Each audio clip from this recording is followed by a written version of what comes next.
Okay, so hello and welcome everyone to our epic panel on esports events in a post-COVID world. So we've got a bunch of awesome people here that are going to be having a bit of a discussion about this topic today.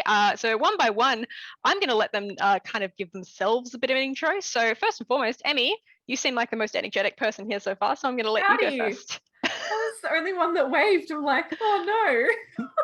Guys, we need to up the wave game. Come on. I wave with my eyes. You wave with your eyes. Okay. We felt the connection through the internet. Yep. Anyway, hi, I'm Emmy. I'm Emmy Cosplays. I am a content creator, but I also work with Kanga Esports as a content manager with them. So that's kind of my my expertise. Great, awesome. Dan, I'm going to throw the baton to you next. Sure. I'm Daniel Chlebowczyk. I work at a company called Events Engine, which is there to produce esports events and all sorts of gaming events. It's also a marketing agency, but the main thing is that we do gaming events, and part of our portfolio is managing some different leagues like Couchwarriors League. You see the Couchwarriors logo. I've been part of the fighting game scene for a long time as a pro player and an organizer. And we do other things like up and coming games like Cronka. So that's us. Great. Jason, let's throw it to you next.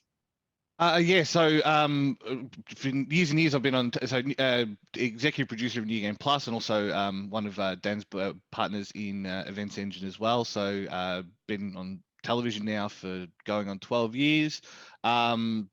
Began in that kind of broadcast realm, moved it into more of, as well as doing our standard TV show, we started doing events broadcasting and live streaming and all that kind of stuff. And then here we are, yeah, like Dan said, dealing with a lot of in-person events. Obviously in our COVID world, that's less prevalent nowadays, but a lot of live streams lately, and yeah, just kicking it along as a journeyman in the industry. Great, awesome. And last but not least, Ben. Hi, yeah, I'm Ben Cooper. I'm the Chief Product Officer at OneQode. I also run the events for the Twitch Sydney community meetups as well. And I just have a long checkered history of doing IT stuff throughout events and gaming. Great. So, and I also work for Gamers Group, so I'm part of an esports media agency. So we've got a big, broad scope of experience going on here. So I'm going to start with the obvious question. Do we have any designated extroverts in here that volunteer to go first for questions, or am I just going to toss things to people? No, throw it out there again. I've done 10 years of TV. It's fine. Just throw it. If everyone's silent, I'll jump it. So yeah. Great. Okay. Cool. Jason is the designated extrovert. I love it. Sweet. So okay. So what with COVID? Obviously, we're talking about esports events post-COVID. What are the biggest and the most obvious changes that have happened since COVID has kind of hit esports?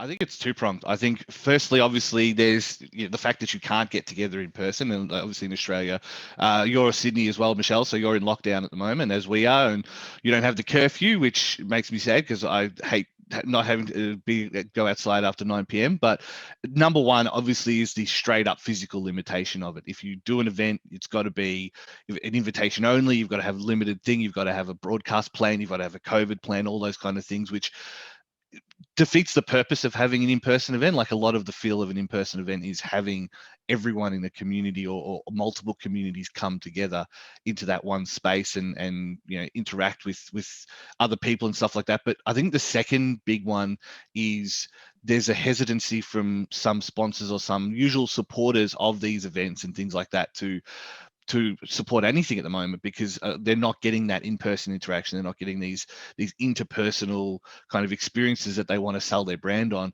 And so there is some kind of hesitancy. A lot of people are pivoting that into the online world. So esports is, uniquely positioned to kind of capitalize on the fact that they're all going into live streams. They're all going into, online community events. But there's still as soon as you say, there's an in-person component, there's still a real kind of step back hesitancy. Like, I know some of my Japanese publisher contacts out here, even before COVID had really kicked in, they were already banned, on a company level, from attending any events in person as part of their COVID policy. And that goes then into the marketing realm and stuff like that from there. Dan, you work in the live event scene a little bit more. How's this affected you? Well, it's a similar story, and that includes with our marketing and PR clients who told us it's on the American side of it, particularly as the US through 2020 was having a particularly rough time of it with COVID, while Australia and New Zealand were actually relatively open. And we were saying, hey, we're actually still doing things. And they were like, global ban, like we can't get anything approved at all. Which turned out to be perhaps the conservative but correct position, as things were dipping in and out, the uncertainties, particularly as we go into 2021, when it looked like we could do several events, and some events we've done. We weren't able to do our major Finding Game event BAM this year because that was just as Sydney was starting to heat up through June. And we postponed that, but we were able to do a Melbourne event for the people who made it to Melbourne or were already there. So that sort of is emblematic of what's going on. You kind of can do things yourself in kind of a spotty way, but in terms of broader support, like, hey, do you want to have a booth? I think the fact that we're here at PAX Digital, which was to be at Melbourne and was looking really good through most of 2021, sort of tells that story. Yeah, no, definitely. It's been an interesting year, I think, for events in Australia, especially. Emmy, has this affected Kanga or the content creation side of things in your court? I can talk, I promise. Sure. I've seen it. It's the truth. I've seen it. No, for sure. Absolutely. It's definitely affected us. Kanga, like towards the end of 2019, were very much dipping their toe into bringing in content creators. And sorry, my cable's in the way. Bringing in content creators and kind of diversifying their own sort of platform in that way. And then, we were putting together all these package deals of like how we're going to run this booth at this con and how we're going to do this event and that event. And, it all sort of fell in a heap as soon as COVID started happening. And then, we kind of all put those live events to the side and started working on just doing digital versions and things like that. We then got kind of excited again coming into next year and started thinking up more ways of how we were going to kind of get back into the live events, like with them and everything. And it's same thing happened again, kind of all fell in a heap. So we've been trying to put on more like online events and things like that, trying to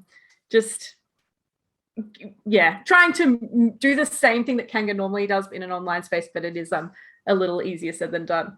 Yeah, definitely. So Ben, actually, you have a very unique background compared to the rest of us in here, and OneQode is kind of, I feel like there's been a bit more of an advantage to OneQode. Tell us about, like, I'm not going to make assumptions, so I'll let you tell us how COVID's kind of affected OneQode as a business, because I'll let you do it because I could ramble. Yeah, that's fine. It's fine. I actually joined OneQode because my previous employer I was working in transport and logistics, and when the borders got shut, we couldn't fly any of our planes, right? So, and then these guys from OneQode came to me and said, "Hey, you're a network guy, and we need a network guy to help build this ISP for us." And I said, "Yeah, sure, I'll come on." And it was going swimmingly, and then COVID hit, and I think everyone here probably felt the same thing at first. I was like, "Oh, it'll be 6, maybe 9 months, and we'll probably miss PAX this year, maybe if we're unlucky, and then it'll all be gone by December. Everyone on lockdown, the virus will be suppressed, and it won't stop." And of course, as we saw, every country had different approaches, and many places didn't lock down, so the virus got to run free, and it just became a pandemic. And I have been sitting on this technology for equalizing latency, but I could never really convince anyone to try it because they were like, "Oh, we'll just fly the players there," and then boom, they couldn't. So of course I said to the guys at OneQode, "Hey, we've got a really, we've got a closed window here where we can possibly use COVID to our advantage to showcase this ability of ours that I'm bringing you to allow people all across a certain region to play games against each other on even and fair latency that is very tolerable for most players." So for us, COVID has been actually a really, really busy time. I work almost 7 days a week at the moment trying to get everything built. We've managed to build a internet backbone that spans 3 continents in 6.5 months. We have staff in 5 or 6 countries we've had to hire remotely. I haven't met any of my staff. I have not met a single staff member who works for me in person. I've met them in video, and that's it. And so I think we're in a very unique situation compared to everyone else, because we're actually capitalizing on our skill set, which is to build these low latency backbones to enable these esports events to happen and get around these issues of closed borders. Yeah, like it's really interesting. There has actually been a few esports companies in Australia that have kind of come up over the past year due to COVID, like Oceanic Esports, for example. Unfortunately, we couldn't have Justin here today. Yeah. But like you did the CS:GO event with them, didn't you, Ben? With Oceanic Esports. That was actually our launch event to show that it worked, and I think that look, everything starts off to a rocky start. I'm not going to hide anything. We had some rough couple of days. We'd never tested it at scale, and sometimes you just need to jump in the deep end and hope you can swim.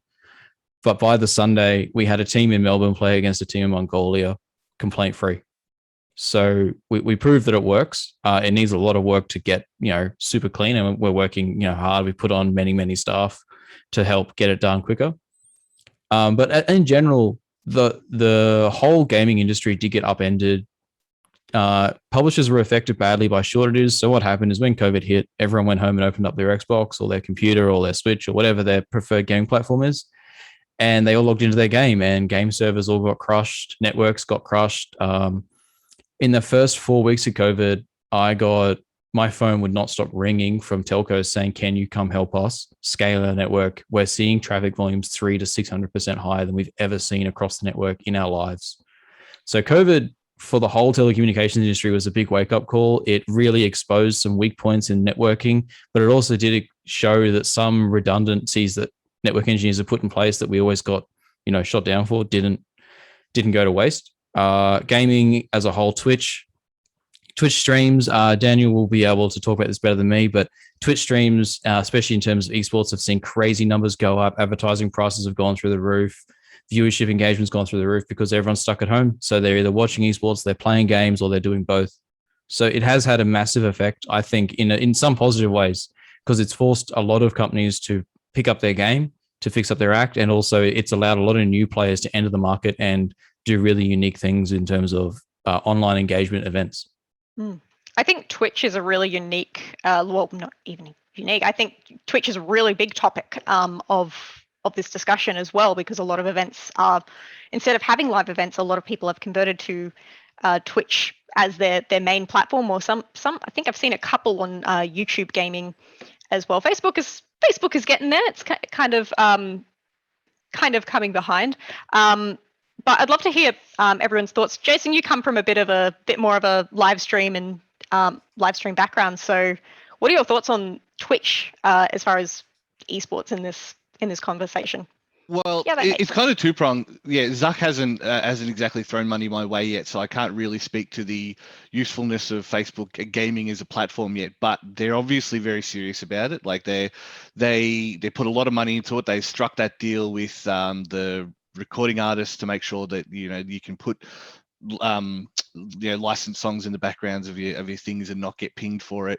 They've definitely stepped up a lot in that space, but when it's all said and done, realistically, there was one person in that space that was there, ready to go, and for all their foibles and faults, are still kind of the place to go for esports, and that's Twitch. You know what I mean? Like most people still funnel that through them in some capacity. We've been partnered with them for years and years, and from our point of view, we've noticed that even our esports broadcast, even our smaller other broadcasts, there has been an uptick in viewership, and that's whether that's even 30-40% right through to 100-200%. There are more people at home. There are more people willing to watch that content and willing to kind of engage with it that way. Like as was said before, you know, I'm sure advertising prices and stuff have gone through the roof, especially because Twitch is finally free. The one trick that you always had, and I don't know if I should admit this or not, is that if you used to watch Twitch through your Chromecast, they never got ads through it. They couldn't work out how to broadcast ads through your Chromecast. They figured that out now, and I feel like that's because they knew that there was money to be made in working out how to put ads through your Chromecast, you know. So if anything, you know, it's always one of those kind of watch what the market does, or watch how they react to these kind of things, and you'll see where their priorities are. And the fact that that's suddenly a thing now in COVID, you know, to me, that just shows you that that's something that they're realizing there is space there, and that it's suddenly worth the investment to make all these smaller, you know, most people watch Twitch through either their phone or through PC, but like, you know, how many people watch it through their Xbox? How many people watch it through Chromecast? Well, there's less, but now it's still worth it to fix that technology and make sure that, you know, your ad coverage gets that much coverage across through into those smaller engagement platforms. Yeah. Emmy, what about you? What are you and Kanga doing as far as the Twitch area is concerned? Because I know you're a bit of a streamer yourself, so. I am a streamer, yes. So we've been focusing a lot on our content creators in Kanga, and getting more like Twitch streamers involved in our content team. So we've brought on a few new people that are just absolutely smashing it on the Twitch front. They're doing a fantastic job. I don't know, should I say their names? I don't know if I should or not. You can if you like. I can. I can give them a shout out. Why not? Pappy Eric and Nictacular, they're doing a fantastic job. They're our two newest creators on Twitch. Pappy just finished he literally broke the world record for the longest subathon as an affiliate, and then ended up getting partner like towards the end. Wow. He's absolutely killing it. Yeah, he's doing a fabulous job. And I agree as well with Twitch. Now they've had this uptick in viewership. It's now a lot more people I think are kind of picking up areas of improvement, shall we say, in Twitch that kind of were not like swept under the rug, but just kind of fell under the radar because not a lot of people really noticed it. So there's a lot of talk at the moment about this may be a little off topic, so stop me. Don't worry. But like the hate rates, for example, that are coming up. I think people with the pandemic have more time to like use their powers for good and evil. Well, what a waste of human potential that whole thing is. Jesus Christ! Like we're not gonna get too much into that today. I don't want to go too far into it. I don't want to go too far into it either. That could be a whole panel on its own. But I'm finding that it's highlighting a lot of issues and a lot of holes in websites that they probably never would have considered or thought of beforehand. So that's it's good and bad. Obviously, we don't want any nasty stuff happening, but it's good that this stuff's getting addressed and dealt with, so it doesn't pop up again in the future. So, that's just my 2 cents on it, I guess. Yeah. Do we think that it's, I guess specifically talking about the Australian market and with more people jumping online, do we think it's kind of exposing the Australian market a little bit more because you don't have to go to that live event to actually see an esports tournament or anything going ahead if everyone's streaming on Twitch? Do you think it's opened up the Australian market a bit more? Do you think we've gotten more international attention? I think it's actually broadly splintered the viewership around Twitch. Like an influx of people have come in, and I think Twitch right at this moment maybe doesn't quite know what to do with them. So I mean, through 2020, I'll give the example of our Couchwarriors League, and that comes from a community that's very offline oriented in terms of its play, but we always streamed, and it's been a mainstay, you know, even in a community that's all about sitting next to the person, playing with that person, talking to them after you finish your game, and hey, do you have any tips for me, sort of thing. That's how that community is built, right? Whether you play Street Fighter, Tekken, Smash, or any other fighting game, it's really focused on in person. And there's plenty of players in those communities who don't like to play online at all. But through COVID, through 2020 in particular, we needed to move to online. There is no alternative. And through that, we saw great viewership, but the engagement wasn't necessarily greater than when you have a live event. Because you look at the metrics across social and people engaging with events, as well as the chat and the viewership numbers themselves.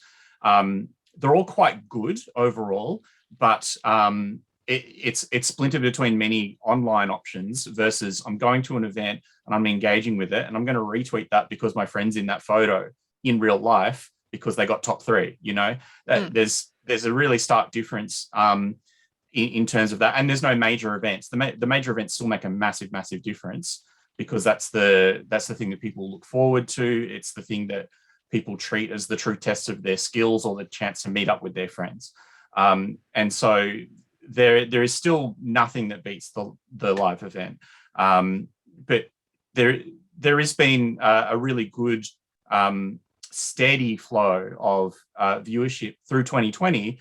And interestingly, in 2021, we're seeing that as a little bit more difficult to maintain because I think it's way more splintered. So that's perhaps something that's a challenge in online communities overall, and I don't think it benefits Australians as such. Australia's always had that problem, Dan, where we're in such a bad time zone. Like, it is the worst time zone because to get the Americans at any reasonable time, you've got to stream like either first thing in the morning or like to catch them through lunchtime. Our 3 a.m. is their 9 a.m. You know what I mean? So it's always been such an awful time to stream, kind of full stop, to get those international markets. And like you say, with Twitch being one of those options for things, people are checking out new streamers, or they're checking out games, or they're whatever the case may be. And I think one of the tests is going to be coming up because we're entering Western Christmas. There's Japanese Christmas and Western Christmas. Western Christmas for games is basically September to November. Japanese Christmas is basically January to March, right? So we're coming into Western Christmas. Western Christmas means that all these games are going to be coming out. So from you had the esports people competing, you got TI in what? 2 weeks, 3 weeks. You've got these big tournaments coming up, but then you've also got a lot of, just new release games coming out, and there's always a market for new release games. All the shooter kids are going to be going to people streaming Call of Duty or Halo or Battlefield or whatever the case may be. So yeah, like I agree with you, Dan. I feel like, if you were going to try and establish a niche, now's your time to establish a niche because it's such a splintered viewership at the moment. Okay, so Zoom sucks, so we had to re-enter and come back into the call, but we're back and we have more questions, and we have, I'm not going to say tea. We don't have tea for this one, I don't think. But either way, so on to my next question. So the next question that I wanted to talk to everyone about is, have the communities and viewers shifted since everything's kind of gone to a bit more of an online format? Has your audiences changed or anything with your events? Jason, I'm going to throw it to you because you're our designated extrovert for this one. Yeah, look, like as mentioned kind of before with the Twitch conversation, there's definitely been an expansion, even just an organic kind of seeping in expansion of audiences. More people are on Twitch, more people are on YouTube and all these discovery platforms. I feel though, even just looking at some of the YouTube statistics I have access to, like, I haven't noticed any particular uptick in YouTube by comparison to Twitch. Granted, I don't stream on YouTube, so maybe there's a conversation you had there about that. But I would say there's one thing that is noticeable, and Dan might be able to speak to this as well, is, I didn't mention in the intro, but I've been working with Couchwarriors now for 6-7 years as well. It's probably more than that now I think about it. But moral story is, there was always a perception that online, no one takes it seriously. A lot of fighting games never really took their netcode seriously, whereas, a lot of, CSGO and stuff like that were always concerned with server tick and all that kind of stuff. The joke was always, people like Nintendo had such low server tick with Splatoon and things like that. And fighting games has always kind of suffered from that. And only really now we're getting to the point where a lot of online code is, really kind of, world beating. GG Strive came out recently with really good netcode. But because people are relying on the internet at the moment to play their games, to play competitively, it's made people have to shift their perception of it, and it will never replace LANs. Like there's especially for fighting games where one console, 2 people, 1 monitor is all you need for, basically one branch of a tournament. It's never going to be replaced inherently with online, but at the same time, people are now actually taking online tournaments remotely seriously, and that's something that myself and Dan have tried to address with stuff like Couchwarriors League, where we're trying to add prizes and add this value to, a facet of the FGC that has never really been given any credence or credibility until such time as it's needed to make sure these communities thrive. And add to there's a undercurrent of activity apart from the community actually where everyone and his dog's running a tournament now, because all you need is to be able to stream, whereas before you needed to be able to handle a whole raft of other sort of issues, like you needed to actually manage a community in a space, and you also needed somebody or somebody's in your team who were willing to talk to a venue manager and book a space and pay a fee and work out how to filter that through to the community, make it sure that it's worthwhile for everyone. And that's just bread and butter that Couchwarriors has been doing endemically for years and years and years. But yeah, I think that there's definitely more to be said about what's going on with people's expectations for the games themselves too. There's a massive movement in finding games to say you need rollback netcode, and the publishers, some are slower than others to adopt that, for example. This is a lot of where Ben comes in for server-based games, but netcode and addressing your audience and treating playability online has become so important. I mean, the offline experience is second to none, no matter how good online gets. But this has now become, it's one of those areas that COVID's helped expose and shed a much brighter light on. I want to chuck a question to Ben here. So because you are working on like a low latency network, so I want to put, for all the people like me that aren't very bright on the IT side of things, so how does like a low latency network actually affect, or like a high latency, how does that actually affect communities? Like obviously they can't connect with people. I'm going to stop talking. So is the question, just to clarify, how does latency affect gaming? Yes. Is that probably what you're trying to get to? Yes. And affects the Okay, communities. we got there. We got there. All right. So latency is, for those who are watching it and don't know, I'm just going to explain it. You'll see it in the game. It's called your ping. It's essentially how many milliseconds it takes a message to get from your computer to the server and back to your computer. That's the key thing. People don't realize, they think it's a one-way trip. It's actually a round trip. So the measurement they use on your game is the round trip. It's back and forward. So if you think of it like it's a flight from Sydney to Melbourne, it's the whole way. So latency affects games in many different ways. The biggest one you will notice, and Daniel has highlighted correctly, is has the developer of the game actually taken the time to write a netcode? Because game engines generally, the netcode that comes with them, based on my discussions with many developers over the last 3 months, is essentially a throw out the door on the way in sort of job. You open the engine, you go netcode, trash, and then start writing your own from the ground up. Some guys go really deep. I do know that certain games, I'm not going to name it, but it's a really popular MOBA. They go to the limit of actually rewriting network drivers for the computers to get around things to ensure the best latency. It's a really serious thing for competitive players. And high latency, it's what you feel when you're playing on your mobile on Wi-Fi. It's when you shoot, but then my shot didn't register, or I'm walking, and how come I just took 4 steps back again? It's that jitter and that feel, and that it can be really jarring for a player to have to deal with that all the time. But more importantly, it can put you at a disadvantage if the other players are not lagging as well. And there's no silver bullet to fix it. There's no one trick that fixes it. It's a collaborative effort. You need, the network between the player and the server to be good. You need the server the player is playing on to be good. You need the code that runs the game server software to be good, and you need the netcode on the game to be good as well. So there's a lot of moving pieces in this jungle, and I really only focus on 2 pieces. I focus on the fiber backbones between capital cities, and I focus on the bare metal servers, so the CPUs and the RAMs and that sort of stuff. And then I sort of leave everything else to other experts. When it comes to the game engines, you're right that CSGO, Dota, League of Legends, they're going to have a natural advantage in this arena because they have been building these games for the best part of 20 years. They've got 20 years of practice of optimizing, knowing what is good, what is bad. Compared to fighting games, before 2020, it was almost unheard of to have an FGC event online. Like it was, and I do, having worked at a previous employer that was heavily involved in the FGC community, I remember asking, I said, do you guys play online? I said, oh no, you can't. Unless you both live in LA, it's not worth it. It's just not. And even if you both live in LA, just jump in a taxi and go see them. Cool. So sorry, I just wanted to clarify all of that for our next question that I've gotten. I can speak. I promise. I really do. So I want to know everyone's opinions in here. Do you think that online events, when everything goes back to being live, do you think there's still going to be value in online events? Do you think some of these companies will survive? Do you think some of them will fall by the wayside? I know that international events, if in Southeast Asia, such as the CSGO Oceanic Esports event, I think that's might end up staying a staple, for example, but I would love to get everyone's opinions on this. So cards on the table, Jason, designated extrovert.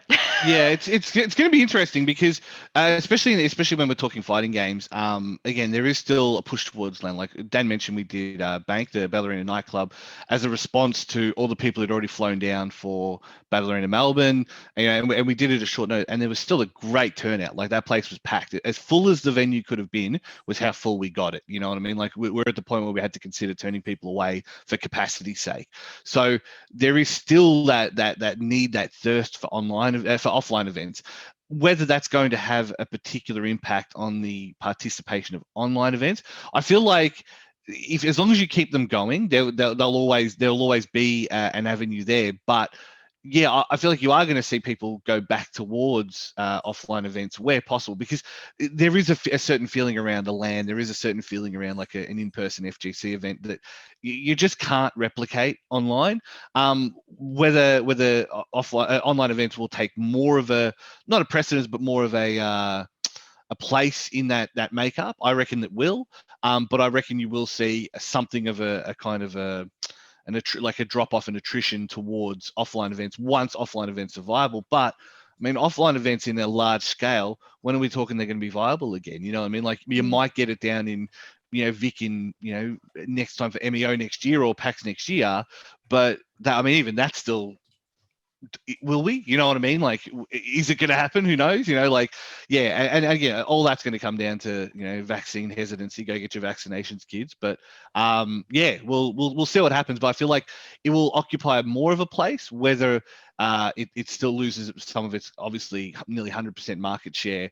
It'll lose some, of course, but how much of it will lose with offline events coming back remains to be seen, as far as I'm concerned. I think broadly speaking, there's always going to be online, and there's going to be, like, people discover their communities in different ways. And, there's people who will come into the new Call of Duty in this cycle because Activision are promoting it, versus knowing somebody who's played it for years and they've always wanted to get into it, which is another way to get into it. So, and the same for fighting games, and same for Rocket League, various other games, especially you look at mature titles. Like last year when we ran Tekken Online Championships for Bandai Namco, the top 3 places was like, one of them was known, 2 of them were unknown, because we've been running on PC online for a while, and there was a combination of, it's promoted through official Tekken channels, and it was on PlayStation instead of PC, which is where the community kind of moved to for online. Whereas offline, you bring your console, you hook it up to a monitor, and you go. And there were 2 or 3 people who were in the top 8 that, like, nobody knew them. And they'd been around the scene for a long time, and we talked to them, and they're like, yeah, I thought about coming to some events, or I've been to this one or 2, or I've been to BAM because that's the major one. But they discovered, or they decided to come into this event for their own reasons, or they weren't really in the glue of the community every time. And so, yeah, people discover things their own way. So there will always be an importance for keeping those avenues open. The question of whether there's certain operators or certain tournament series that will continue because they might lose relevance because they don't know how to do the offline final, or they're not connected to something that has the offline experience attached to it, that will happen too. So through 2021, we might see some changes to what's become the settled norm, but I think there's going to always be a mix between online and offline, for sure. Emmy, how about with content creators and live events and all of that? Because obviously you spend a long time cultivating a lot of these communities online, and then moving that to a bit more of an offline structure. I'd love to get your thoughts on that, just in general. Sorry. sorry, just to clarify, you mean followers offline moving them online? Or do you mean the other way vice versa? around? Like, so we've had the pandemic and all of that, and Yeah. cultivating these communities online and moving that to an offline space. I want to know what your thoughts are on like Gotcha. whether that's going to be something that's easy, or whether you're going to get a new community, you feel, when you start to move towards offline events. In my experience, for me, like as a cosplayer, I've found that most of my following is from physical events, offline events, in person, meeting people like at conventions and any sort of events. That's where I've kind of built my followership from. So so for me, it's not that much of a difference. I feel like through online, through like Twitch streaming and through like social media and things in general, I've kind of got my audience in like two parts. I have like an offline audience of people that I've met, in real life at events and things like that, people that I've seen face to face. And then I have another section, which is totally online. They might be international, they might be within Australia, but just we haven't met for whatever reason. Or I have followers who are just, they don't like coming to events because it's too overwhelming, but they still want to talk to like me one-on-one, like via a Twitch stream, but coming to a convention is just way too overwhelming for them. So I think it's more accessible online, for example, and I think it's good to have both happening. I probably wouldn't just quit my social media in one day or just quit offline events in one day, because I don't think that would work. You kind of need both happening at the same time, so you're accessible for everyone. Yep. And kind of like, okay, this is just my general thoughts, and we have to excuse how terrible my questions are today. I'm sorry, everyone that's everyone that's in this Zoom call with me and everyone watching. I apologize in advance. So Ben, this one's a bit more directed to you. So a lot of the OneQode network operates on online events. Obviously, that's kind of how the network operates. Do you think there is any potential for offline events to kind of come into play, like having a live event happening with the network in one country and then in another, like simultaneously? Do you think that's a possibility or something that could be explored? Definitely using insider info there, aren't you? Yes, it is. It is what we're exploring right now. We are a telco at heart. We do have fiber footprints in the major capital cities. I have made sure that we passed via major event facilities for a reason, and that is that first and foremost, even when you have a live event, and everyone here, I'm sure you can all understand it, as can anyone watching this, is that the internet always goes bad when you get to the event. When 80,000 people walk in with their phones and try to message their friend, the mobile networks crash, and then the event owner or facilitators, they very rarely have the technical know-how to deal with the crazy demands of a gaming event these days. Some events I went to in America a few years ago were already pushing gigabits of traffic at any given moment for streams and stuff. So there's definitely internally, we're working on solutions where we will have fiber that covers those events, but then more importantly, it could allow an event, say in Melbourne and an event in Singapore, to simultaneously have teams playing off against servers at a neutral latency location between the two locations. That sort of stuff is also, something that is of interest to me and of interest to OneQode.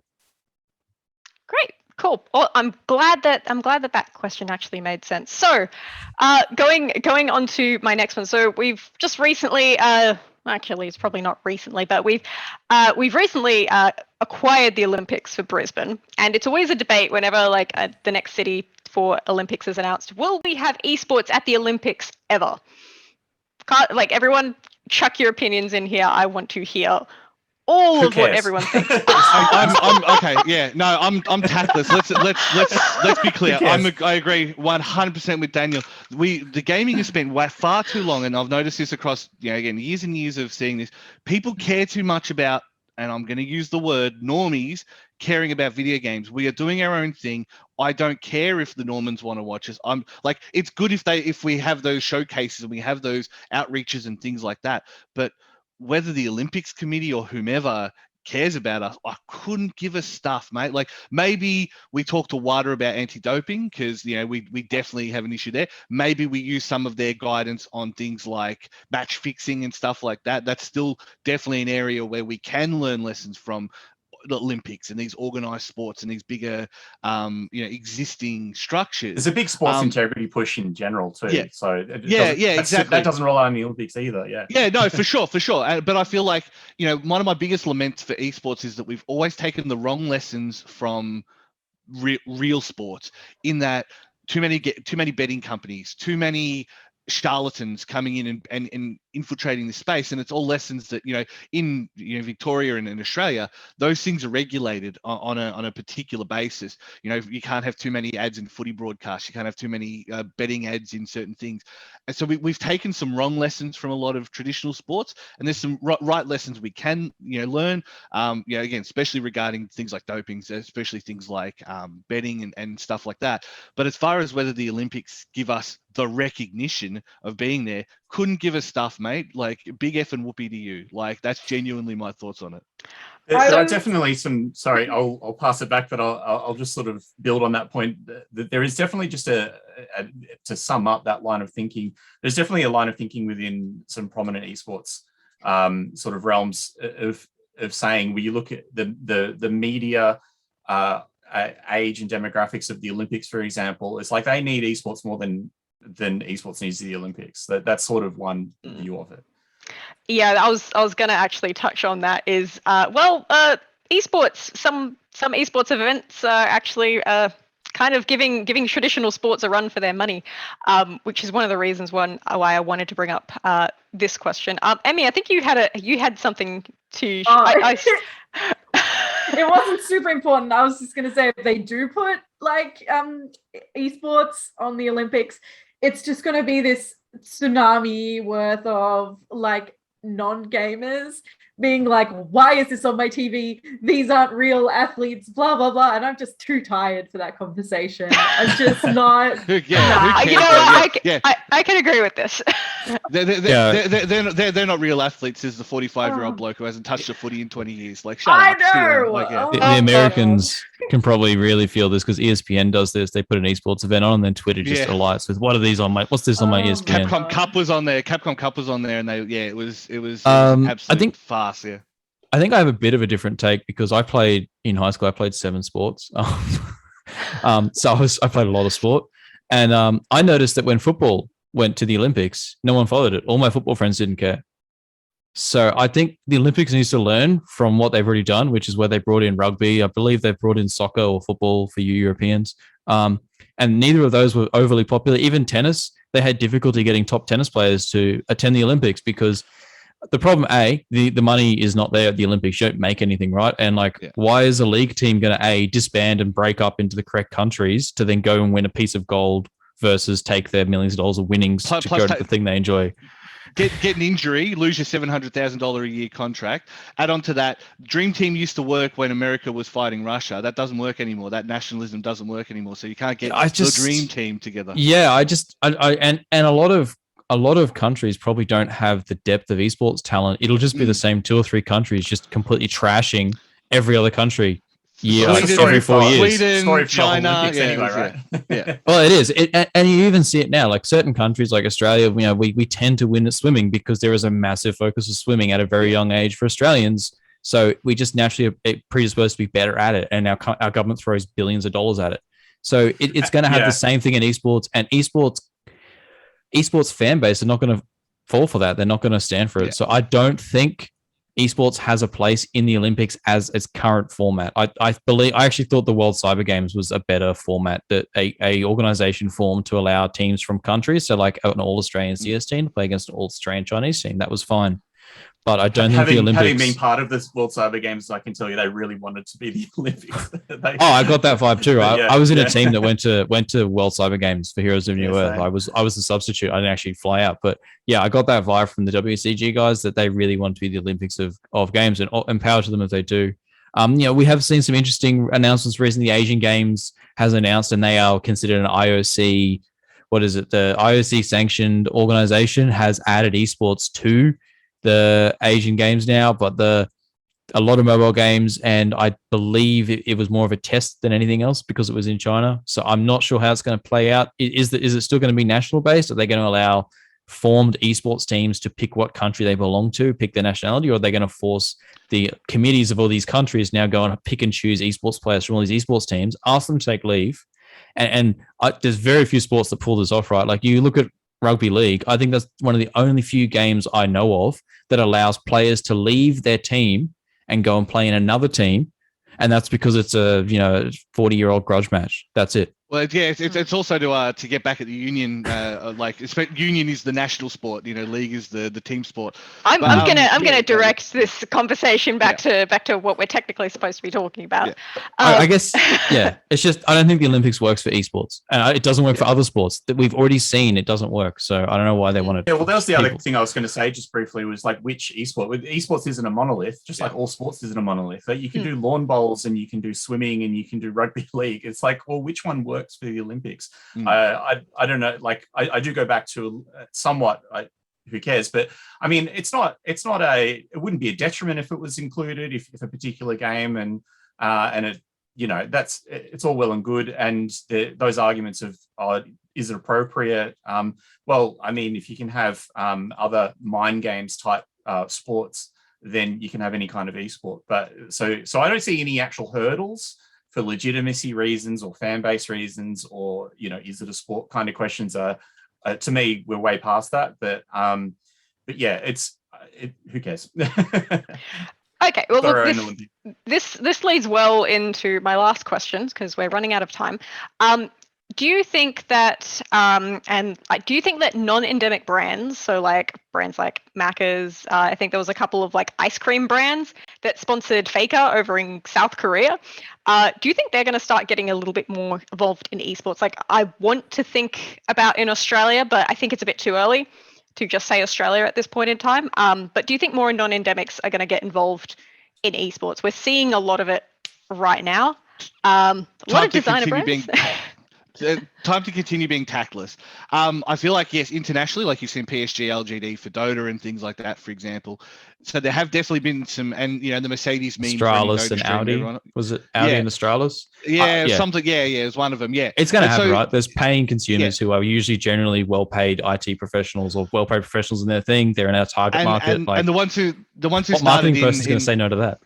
Yeah, the ones who started in LAN cafes when they were 17 and now hitting 35, 40. You know what I mean? That's when they're starting to hit that. Oh, maybe they will buy a Mercedes because they've driven the Hyundai for the last 10 years. So yes, I feel like there is. I feel like the problem with Australia is there's been a lot of really poorly capitalized deals like that. Some people have landed big deals and then just not done anything with it. And it's always the problem with small markets like Australia is that all it takes is one person salting that earth and you're never growing anything in it again. Like, we've been lucky in that we've always been pretty upfront with our clients and say, look, here's the realistic expectation. But some big international brands will come in and buy in, and then it's like, yeah, cool. So what are we getting for it? It's like, oh, well, we got this dinky little setup over here, and we've got, we made it doesn't work. You know what I mean? Whereas, when it is PSG, LGD, I mean, that's getting the Chinese market. That's the easiest way to get on board with to get Chinese fans to support your soccer team. I mean, that's money that you're just making that money straight away, and things like Audi and stuff like that. It's like, well, people might have considered just getting a normal car. They're like, I'll treat myself. I'll shell out an extra 20 grand, buy myself the pointless German upgrade. You know what I mean? So there's definitely room for it. But I feel like in Australia, there's just been too many cowboys and cowgirls who have just ruined a lot of that thing. And I feel like it's going to take some time to get that trust back locally before a lot of these straight up non-endemics come back into the fold. Amy, have you seen more non-endemic brands starting to sponsor content creators and streamers as well? I've been seeing a lot more like just sort of left to center, like you wouldn't expect it. Like I've seen the Udis rolling around the streamers. Wait, really? Yeah, have you guys seen Udi? Yeah, they've been doing it. Udi have been doing a campaign, and it's like, well, it makes sense. You want like streamers sitting at the front of their camera for like 8 hours a day or whatever, and wearing the Udi on their face cam. Fits the lifestyle as well. And and that's the key point. There's a difference between sports and lifestyle, so there's sort of a little bit of divide there. I'm not gonna Yeah. lie, I really want to see an esports team like all up on stage, all wearing Udis with like Udis? a Team Liquid logo. With a or something. logo. I think it'd be absolutely beautiful. I think it'd be fantastic. I feel I'd like love it. there's definitely a midpoint where you can take the gamer lifestyle and have something that meets the both worlds in the middle. I think that's perfect for Udi. And I feel like there's going to be more brands jumping soon. I don't know if we'll get someone as big as Macca's jumping in on that anytime soon. I feel like when there's way more money in esports and we get these huge prize pools and we get like, these crazy numbers, I think then we might get some bigger brands starting to look at it. But I feel like, sorry. Speaking of Macca's actually have dipped their toe a little bit in the esports world. Not so much in the Australia, not so much in the events side, but Esports, which is one of the brands that I work on as part of Gamers Group. We did a campaign with Macca's for advertising and everything. So well, there you go. That's the thing. I have to double check if that was the right campaign. I should know these campaigns. No, I believe I'm pretty sure. Yeah, it was. They were briefly sold on League of Legends as well as everyone was for a little bit, because it was sort of that's through the AFL connections, I guess. There was a big spear tip push for League of Legends, and that has its downside as well, because it was treated as the esport, whereas it's like, well, not everybody. It's the same discussion as before. Which game is esports? Well, actually, it's a wide world of esports. And so never mind me then. I don't play League, so good. Don't listen That's to good. me then. The truth is, it was brief, and it's not going to suit every brand or advertiser. Even Hungry Jacks had a brief dabble, didn't they, in esports? Yeah. In Australia. Yeah. Yep, I've been seeing a lot of designer brands kind of jump on it as well, like Louis Vuitton with League of Legends, and then there was Ducati motorbikes. But the Louis Vuitton's been kind of on it for a while. They sponsored like the League of Legends trophy case. One year it was like this big giant like Louis Vuitton suitcase, and then they sponsored the virtual K-pop group in the lead up to Worlds 2020 last year as well. So they had like this whole Instagram feed with League of Legends characters wearing Louis Vuitton, and then they released like a whole fashion line around League of Legends as well.